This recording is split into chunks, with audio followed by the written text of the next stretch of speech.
Hello friends, welcome to fifth part of this chapter. हमने already 4 part complete कर दिए हैं चैप्टर नंबर 13 मैथ्स क्लास 9 में। इस पार्ट में हम सीखने वाले हैं surface area of right circular cone. Right circular cone, ठीक है। राइट भी इम्पोर्टेंट है, मैंने सर्कुलर कोन पे मार्क किया, मतलब राइट बहुत ही इम्पोर्टेंट है। उसके बेसिस पे हम बहुत कुछ सीखने वाले हैं। चलो, राइट सर्कुलर थोड़ी देर भूल जाते हैं। कोन का मतलब, कोन माइंड में आता है तो पहले हमारे माइंड में एक ही फिगर बनती है, जो आइसक्रीम कोन आता है वो। तो बिल्कुल सही है, तो हम उसे ही कोन की तरह लेने वाले हैं। जो कोन का शेप है वही शेप यहाँ पे इस कोन का भी है, ठीक है। राइट सर्कुलर कोन है वो भी हम समझने वाले हैं। एक ट्राइंगल लिया है, ठीक है, सिंगल ट्राइंगल और डबल ट्राइंगल, उसको जोड़ के बनाया है तो क्या बनता है, कोन। और ये आइसक्रीम के लिए, बट वो हमें कुछ नहीं देखना है, हमें सिर्फ ये फिगर इम्पोर्टेंट है कि राइट सर्कुलर कोन दिखता ऐसा है, राइट सर्कुलर कोन, ठीक है। Figure C is important. Figure C में आप देखो, एक सर्कल बनता है, ट्राइंगल भी बनता है, और यहाँ पे हाइट है जो सर्कुलर के लिए वो है, वो हाइट भी हमें दी गई है। इसके बेसिस पे हम सरफेस एरिया फाइंड करेंगे राइट सर्कुलर कोन का। ये देखो, ये आप कोन देख सकते हो, ये राइट सर्कुलर नहीं है, ये भी राइट सर्कुलर नहीं है। अगर कोन को बीच में से कहीं फोल्ड कर दिया है, कोन बनने के बाद आपने कहीं एक जगह से प्रेस कर दिया है तो ऐसा बनता है, तो बट ये भी राइट सर्कुलर कोन नहीं है। हमारे लिए राइट सर्कुलर कोन ऐसा ही है, ठीक है। अप्रोक्सीमेटली वो कहे कि राइट सर्कुलर कोन है तो हम देख सकते हैं। यहाँ पे राइट सर्कुलर कोन आप देख सकते हैं, ऐसा कुछ है, ठीक है। इसमें ये वाली जो लाइन होगी, ये वाली लाइन, उसको एज कहेंगे, और ये जो है उसको एल कहेंगे, इसको एच और रेडियस, ठीक है, रेडियस। 3 चीज़ें आप यहाँ पे देख सकते हो, हाइट, लेंथ एंड रेडियस, ठीक है। उसके बेसिस पे हम ट्राइंगल का फॉर्मूला बनाएंगे, कोन का फॉर्मूला बनाएंगे। Are the piece of entire piece paper, जो पेपर हमें राइट सर्कुलर कोन चाहिए तो ऐसा वाला पीस हमें चाहिए होगा, ठीक है, पेपर का। उसके हिसाब से हम राइट सर्कुलर कोन बना सकते हैं। 1/2 base into each triangle into L, जितने ट्राइंगल है वो सब ट्राइंगल, ठीक है। फॉर्मूला कैसे बनेगा, 1/2 इंटू लेंथ इंटू 2πr। तो मैं आपको बता दूँ, सर्कल पूरा नहीं है तो curved surface area of cone है। कर्व्ड सरफेस, ऊपर का अभी हमने कुछ लिया नहीं है, खाली सरफेस ही लिया है, बॉर्डर, चारों तरफ की जो बॉर्डर है राउंड शेप में, वो ही बॉर्डर हमने ली है, ऊपर का एरिया अभी हमने लिया नहीं है। कर्व्ड सरफेस एरिया ऑफ कोन, उसका फॉर्मूला होता है 1/2 into L into 2πr। 2πr means circle के लिए 2πr। मैंने ऊपर का मना किया, मतलब ऊपर कवर नहीं करना है, वहाँ पे सर्कल तो बन ही रहा है, आप देखो सर्कल तो बन रहा है, बट उसको कवर नहीं करना है, उसको बंद नहीं कर देना, वो ओपन ही है। कर्व्ड सरफेस एरिया ऑफ कोन में जो ऊपर का सर्कल है वो ओपन है, क्लोज नहीं है। फॉर्मूला बनता है यहाँ पे 2 कैंसिल हो जाएंगे, 2 बचेगा क्या, πr/l। तो हमें सिर्फ और सिर्फ देखो, यहाँ पे ऑलरेडी दिया गया है एच, एल एंड आर। तो हमें इनमें से 3 चीज़ हमारे पास होगी तो हम, अगर हमारे पास ये 3 में से मान लो कि हमारे पास रेडियस तो हर बार होगी ही, ठीक है, रेडियस होगी, पाई की वैल्यू हमें पता है, तो यहाँ क्या होता है, कभी कभी एच की वैल्यू होती है, कभी कभी एल की वैल्यू होती है। दोनों के साथ में हमें वैल्यू अगर नहीं दी गई है तो हमें फाइंड करनी होती है। वो कैसे फाइंड करेंगे, पाइथागोरियन थ्योरम के ऊपर से। अगर हमारे पास एल की वैल्यू है तो एल इक्वल टू क्या करेंगे, ये देखो ट्राइंगल बनता है पाइथागोरियन ट्राइंगल पे ये 90 डिग्री का होता है, तो L square is equal to r square plus h square, जो यहाँ पे लिखा है पाइथागोरियन थियरम हम यूज़ करेंगे वहाँ पे, ठीक है। सो फॉर्मूला याद रख लो, पाई आर एल। अब देखो सर्कल है तो पाई आर तो आएगा ही, पाई आर और लेंथ, हाइट नहीं लेनी है, एल लेना है, ठीक है। अगर हाइट दी गई है तो हमें पहले एल फाइंड करना है, उसके बाद फॉर्मूला में उसकी वैल्यू सब्सटीट्यूट करनी है। सो एल का जो फॉर्मूला होगा, सिंपली हमें एल फाइंड करना है, तो L square is equal to r square plus H square था, तो एल का स्क्वायर हमने निकाल दिया, तो सामने क्या हो जाएगा, स्क्वायर रूट। अभी टोटल सरफेस एरिया ऑफ कोन, हमने आगे क्या पढ़ा था, कर्व्ड सरफेस एरिया ऑफ कोन। अभी क्या है, कर्व्ड मीन्स हमने यहाँ ओपन रखा था, जो ऊपर वाला पोर्शन था सर्कल का ओपन रखा था, अब इसे हम क्लोज कर देंगे, तो क्या बनेगा, टोटल सरफेस एरिया ऑफ कोन। तो क्या होगा, क्लोज करेंगे तो क्या होगा, पाई आर स्क्वायर ज्वाइन हो जाएगा, पाई आर स्क्वायर जो ऑलरेडी था उसमें पाई आर स्क्वायर ऐड हो जाएगा। तो आप देखो यहाँ पे पाई आर कॉमन है, तो पाई आर कॉमन निकालेंगे तो pi R into L plus R रहेगा, ठीक है। आप फॉर्मूला रट्टा नहीं मारना है, फॉर्मूला कैसे आता है वो समझना है। अगर फॉर्मूला कैसे आता है वो समझ लोगे तो आपको क्वेश्चन का सॉल्यूशन करने में आसान ही रहेगा।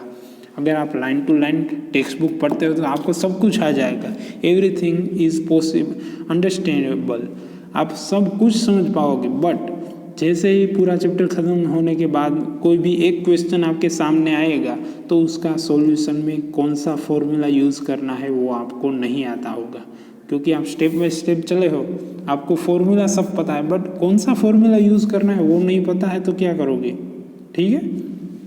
तो वो बहुत ही इंपॉर्टेंट है, कौन सा फॉर्मूला यूज़ करना है। So here is the example number 4, find the curved surface area of right triangular cone whose slant height क्या है, जो एल है उसको हम क्या कहेंगे, स्लेंट हाइट, एल है उसको स्लेंट हाइट, और सिंपली हाइट है उसको हम हाइट ही कहेंगे, H is 10 centimetre and base radius क्या है 7 सेंटीमीटर। सो जो फॉर्मूला हमारे पास है कर्व्ड सरफेस एरिया का वो लिख देना, पाई आर एल, पाई की वैल्यू 22/7 इंटू आर की वैल्यू है 7 और एल की वैल्यू है 10। सो यूनिट क्या आएगा, yes centimetre square, here 7 cancel, यहाँ पे 0 है वो 22 के पीछे जाएगा, 220 सेंटीमीटर स्क्वायर। यूनिट लिखना इम्पोर्टेंट है। अगर आपका पूरा पेपर सही है तो फिर आप मान लो आप 100 में से 100 मार्क आ सकते हैं तो वो पेपर रीचेक होगा। अगर आपके मार्क 100 में से 100 है तो रीचेक होगा और आपकी गलतियां फाइंड करेंगे, क्योंकि आप 100% श्योर है तो मतलब आप हर जगह परफेक्ट होने चाहिए, तो वहाँ पे आपकी परफेक्शन देखी जाएगी। अगर कुछ भी मिस है, अगर सेंटीमीटर स्क्वायर यहाँ लिखा है यहाँ नहीं लिखा है तो भी वो मार्क काटना है तो काट सकते हैं। ऐसा नहीं कह रहा हूँ काटेंगे ही, काट सकते हैं। अगर उसको ऐसा लगता है कि ये प्रॉपर नहीं है, परफेक्ट नहीं है, तो वो मार्क कट कर सकते हैं। Next, the height of circular cone, यहाँ पे हाइट दी गई है, स्लेंट हाइट नहीं गई है। बेस ऑफ रेडियस दी गई। Find the curved area of, curved area भी फाइंड करना है और टोटल सरफेस भी फाइंड करनी है। देखो यहाँ पे कर्व्ड सरफेस और टोटल सरफेस दोनों फाइंड करनी है, और पाई की वैल्यू भी हमने क्या लेनी है वो भी दी गई है 3.14। सो जो है हमारे पास वो लिख देते हैं। वैल्यू ऑफ एच है, वैल्यू ऑफ आर है, वैल्यू ऑफ एल हमें मिल जाएगी पाइथागोरियन थ्योरम के हिसाब से, L square is equal to H square plus R square. तो एल यहाँ पे स्क्वायर है, हमें सिंपल एल लेना है तो आगे स्क्वायर रूट करना पड़ेगा। तो square root of H square plus R square होगा, तो यहाँ पे क्या होगा, सिंपली एल। तो हम एच और आर की वैल्यू रखेंगे और उसका सिंप्लीफिकेशन करेंगे तो हमें एल की वैल्यू क्या मिलेगी, 20, मैं डायरेक्टली बोल रहा हूँ एल की वैल्यू 20 मिलेगी, बट आपको डायरेक्टली आंसर शीट में लिखना नहीं है कि एल की वैल्यू 20। आपको सिंप्लीफिकेशन करना है, 16 का स्क्वायर लिखना है प्लस 12 का स्क्वायर लिखना है, दोनों का एडिशन लिखना है, उसके बाद उसका स्क्वायर रूट निकाल के परफेक्ट वैल्यू लिखनी है। डायरेक्टली आपको 20 नहीं लिखना है।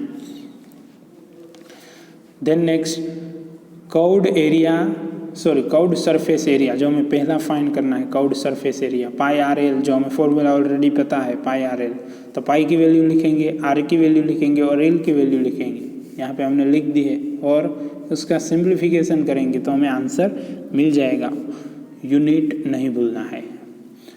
इसका सिंप्लीफिकेशन जो हम एक्सरसाइज होगी उसमें मैं करके दिखाऊंगा सभी क्वेश्चन के सिंप्लीफिकेशन, बट एग्जाम्पल के सिंप्लीफिकेशन मैं वहाँ पे नहीं करने वाला हूँ। तो एग्जाम्पल के सिंप्लीफिकेशन आपको अपने तरीके से ही देखने हैं। For the total surface area, जो टोटल सरफेस एरिया है वो कैसे फाइंड करेंगे, पाई आर एल जो हमें पता है, पाई आर एल जैसे कर्व्ड सरफेस एरिया जो पाई आर एल वो हमें ऑलरेडी, उसमें क्या ऐड करना है, ऊपर कवर करना है, means pi R square add कर देना। तो कर्व्ड है तो आप कहेंगे सर वहाँ तो हमने सीखा था कि पाई आर कॉमन निकाल लेना है और एल प्लस आर लिखना है, तो वो फॉर्मूला यूज़ क्यों नहीं किया। वो फॉर्मूला इसलिए यूज़ नहीं किया क्योंकि हमारे पास यहाँ पे पाई आर एल की ऑलरेडी वैल्यू है, तो वो हमें सिंप्लीफिकेशन ऑलरेडी बढ़ जाएगा, क्योंकि फिर से हम पाई आर का सिंप्लीफिकेशन करेंगे और एल प्लस आर का मल्टीप्लिकेशन करेंगे तो उसका जो वैल्यू हमारे पास है वो हम डायरेक्टली लिख लेते, और जो बचा है उसका सिंप्लीफिकेशन किया यहाँ पे और दोनों का एडिशन करके आंसर मिल गया। ठीक है, centimetre square unit. Then next example है, a cone cob shaped somewhat like cone has a radius of its broadest end is 2.1 centimeter and the length is 20 centimeter. If 1 centimeter square of each surface the cob carried average 4 grain, find how many grain you would find on their entire cob. क्या होता है कि पहले कोब में यहाँ पे आप देखो ये कोन जैसा दिख रहा है, कोन जैसा, ठीक है। अब देखना चाहो तो ये कोन की तरह लग रहा है और हमें हाइट वैल्यू सब कुछ दिया गया है, हमें हाइट दी गई है। And means broadest and 2.1 centimetre means जो ये वाला जो है उसका हाफ करेंगे तो हमें रेडियस मिल जाएगी, 2.1 फुल दिया है और लेंथ भी दी गई है, हाइट यहाँ पे हाइट भी दी गई है, ठीक है। So find how many grain you would find on entire cob. So यहाँ पे थोड़ा डिस्क्रिप्शन लिखा है, मैं पढ़ देता हूँ। तो since the grain of cob are found only of curved surface, जो कर्व्ड सरफेस है वहीं पे ग्रेन है, we would need to know curved surface area of cone cob to find the total number of grain on it। वहाँ पे कितने grain है वो हमें फाइंड करना है, टोटल नंबर ऑफ ग्रेन। ये देखो अप्रोक्सीमेटली ही आंसर मिलेगा क्योंकि कोन में हर जगह सेम ग्रेन हो वो पॉसिबल नहीं है, ठीक है। We are given height of cone, so how many need find the slant height. तो हमें पहले स्लेंट हाइट तो फाइंड करनी ही पड़ेगी क्योंकि हमारे पास स्लेंट हाइट नहीं है। सो पहले स्लेंट हाइट फाइंड करते हैं। So square root of 2.1 radius plus H square, तो हमें मिलेगा 404.41 centimetre square is equal to क्या होगा 20.11। 99% चांस है कि ये एग्जाम में नहीं आएगा। ध्यान से सुनना है, एग्जाम में नहीं आएगा क्योंकि इतना लंबा सिंप्लीफिकेशन स्क्वायर रूट करना हो वो लोग देते ही नहीं है। पॉइंट का स्क्वायर रूट लेना हो वैसा वाला एग्जाम्पल वो नहीं देते, बट हाँ वो थोड़ा चेंज करते, value of R and H change करके दे सकते। इसका मतलब ये नहीं है कि ये एग्जाम्पल आएगा ही नहीं, बट वैल्यू चेंज करके वो दे सकते क्योंकि इतना टफ जो सिंप्लीफिकेशन हो वो नहीं देते हैं। A curved surface area of कौन कॉब, जो हमें पता है कर्व्ड सरफेस एरिया का पाई आर एल है, तो वैल्यू सब्सटीट्यूट करेंगे, पाई की वैल्यू, आर की वैल्यू और एल की वैल्यू, जो हमें अभी एल की वैल्यू मिली वो, उसका सिंप्लीफिकेशन करेंगे तो हमें मिलेगा आंसर 132.729। ठीक है, ये सिंप्लीफिकेशन है, बट इसको 2 को राउंड ऑफ कर दिया है अप्रॉक्स करके 73 कर दिया है। ठीक है, 132.73 कर दिया। So now important thing, number of grain of corn on 1 centimetre of surface area is 1 centimetre cover करता है जो टोटल एरिया है, बॉर्डर जो टोटल सरफेस एरिया है उसमें से 1 सेंटीमीटर अगर कवर करता है उसमें कितने ग्रेन है 4। तो हमारे पास टोटल कितने ग्रेन एरिया है, टोटल एरिया 132.73 सेंटीमीटर स्क्वायर जितना सरफेस एरिया है हमारे पास। ठीक है, तो उसमें एक में 4 होते हैं तो 132.73 में कितने हो गए, यस जो सिंप्लीफिकेशन है। आप बाजार से पेन लेने जाओ, एक पेन की वैल्यू 5 रुपीज़ है तो 10 पेन की वैल्यू क्या होगी, यस 50 रुपीज़, तो मल्टीपल ही करवाना है, 132.73 को 4 से मल्टीपल करवा देना है। सो हमें मिलेगा 130.92। अगर देखो आप 130 बोला मैं, 530.92 वो पॉसिबल नहीं है क्योंकि ग्रेन की नंबर ऑफ ग्रेन पॉइंट में तो हो नहीं सकते, कोई दाना है ग्रेन का वो पॉइंट में तो हो नहीं सकता। ठीक है, तो वो अप्रोक्स करके वो कर देते 531। So there would be approximately 531 grain of corn on cob. अगर आपको 529 मिला तो भी वो ठीक है, 30 मिला, आप यहाँ पे 30 है, आप 31 लिया, आप 30 लिखोगे तो भी चलेगा। ठीक है, उसमें कोई दिक्कत नहीं है, बट 92 31 से नियर है तो वो लेना अच्छा है। ठीक है, so here we conclude this lecture. Next lecture में हम सीखेंगे एक्सरसाइज 13.3, उसमें भी क्वेश्चन नंबर 1 2 3 4 5 तक सीखेंगे। उसके बाद जो क्वेश्चन है वो हमारे सिलेबस में नहीं है, जो 70% सिलेबस है उसमें फर्स्ट 5 क्वेश्चन ऑफ एक्सरसाइज ही लेने हैं। So up to there, goodbye, have a great day.